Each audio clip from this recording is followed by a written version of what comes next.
Hello guys, আমি শ্রেয়া। আজকে তোমাদের সাথে শেয়ার করব খুব সিম্পল একটা ভেজিটেবিলের তরকারি। আজকে আমি বানিয়ে ফেললাম আলু, গাজর, বিনস দিয়ে একটা সুন্দর তরকারি। প্রথমে কড়াইয়ে তেল দিয়ে তার মধ্যে কালো জিরে, কাঁচা লঙ্কা ফোড়ন দিয়ে সবজিগুলো আমরা বক্স বক্স করে কেটে নিয়েছিলাম, সেগুলোকে আমরা দিয়ে দিলাম। দিয়ে ভালো করে আমরা নাড়াচাড়া করে তার মধ্যে 1 চামচ হলুদ গুঁড়ো, এক এক চামচ নুন দিয়ে দিলাম।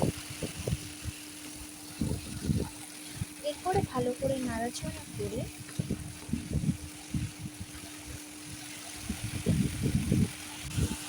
1 চামচ চিনি দিয়ে দেব।